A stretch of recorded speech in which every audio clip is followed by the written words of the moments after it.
السلام علیکم ورحمۃ اللہ وبرکاتہ۔ محترم عزیز و اللہ کے نبی صلی اللہ علیہ وسلم نے ارشاد فرمایا،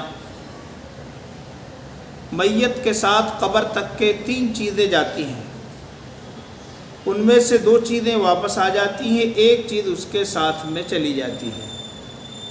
تو یہ 3 چیزیں ہم سمجھیں گے کہ کون کون سی 3 چیزیں ہیں جو میت کے ساتھ جاتی ہیں، کچھ چھوڑ دیتی ہے، ایک چیز ساتھ میں چلی جاتی ہے۔ نمبر 1، اس کے گھر والے، اس کے رشتہ دار، اس کے یار دوست، یہ قبر تک کے جاتے ہیں، قبرستان میں دفن کرتے ہیں، واپس آ جاتے ہیں۔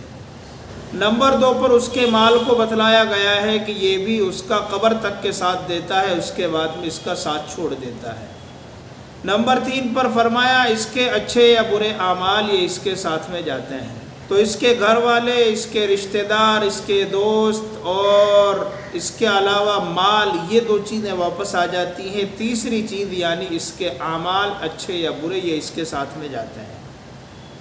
تو اس حدیث کے ذریعے سے یہ معلوم ہوا کہ انسان کے ساتھ میں، میت کے ساتھ میں 3 چیزیں قبر تک کے جاتی ہیں، جن میں سے 2 چیزیں واپس ہو جاتی ہے، ایک چیز اس کے ساتھ میں قبر میں چلی جاتی ہے۔ اور قبر میں رہنے والی چیز اچھے یا برے اس کے اعمال ہوتے ہیں۔ تو میرے عزیزو، دنیا کی یہی حقیقت ہے۔ ہمیں زندگی جب ملتی ہے تو ہم کھانے کمانے کے اندر اتنے مشغول ہوتے ہیں، نہ حلال کو دیکھتے ہیں نہ حرام کو دیکھتے ہیں، بس کسی بھی طرح سے بینک بیلنس بن جائے، اچھے مکانات بن جائیں، اچھی گاڑیاں بن جائیں، اچھے عیش و عشرت کی زندگی ہمیں مل جائے، یہ ہمارا مقصد ہوتا ہے۔ ہم بھول جاتے ہیں کہ یہ ساری چیزیں ایک دن ہم کو چھوڑ کر چلے جانے والی ہیں، یا ہم ان چیزوں کو چھوڑ کر دنیا سے چلے جائیں گے۔ ایک چیز ہمارے ساتھ میں رہنے والی ہے، وہ اچھے اعمال ہیں جو ہم اپنی زندگی کے اندر کرتے نہیں ہیں۔ مال جس کو کمانے کے لیے ہم نے رات دن ایک کیا ہوتا ہے، پریشان رہتے ہیں، نیندیں خراب کرتے ہیں، دن کا چین و سکون ختم ہوتا ہے، لیکن اس مال کو میرے عزیزو ہمارے وارثین کیا حالت بناتے ہیں یہ ہم کو احساس بھی نہیں ہوتا ہے۔ کچھ نہیں ملتا ہے، ہمیں صرف اور صرف اس کا حساب دینا ہوتا ہے۔ اس مال سے مزے دوسرے اٹھانے والے بن جاتے ہیں۔ اس لیے اپنی زندگی کے اندر جو کمایا ہے اس میں سے اللہ کی راہ میں بھی خرچ کرتے رہے، اچھے اعمال سے اپنی زندگی کو مزین کرتے رہے، نماز، روزہ، صدقات و خیرات کا خوب اہتمام کرتے رہے، جو چیزیں اللہ نے فرض کی ہے ان کے مطابق اپنی زندگی کو گزارتے رہے۔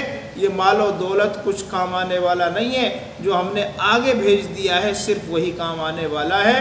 اس لیے مرنے سے پہلے مرنے کی تیاری کریں اور اچھے اعمال اپنی زندگی کے اندر داخل کریں، تاکہ کل قیامت کے دن یہ چیزیں ہمارے کام آنے والی بن جائیں۔ یہ مال و دولت دنیا کے اندر جو چھوڑ کر جانے کوئی کام آنے والا نہیں ہے، جو ہم نے بھیج دیا ہے، اللہ کی راہ میں خرچ کر دیا ہے، وہی کام آنے والا ہے۔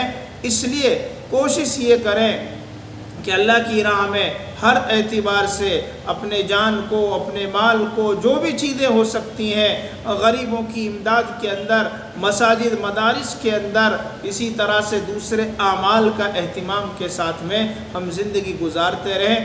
انشاءاللہ تعالی اللہ کی ذات سے امید ہے کہ ضرور بالضرور مغفرت کا فیصلہ فرمائیں گے۔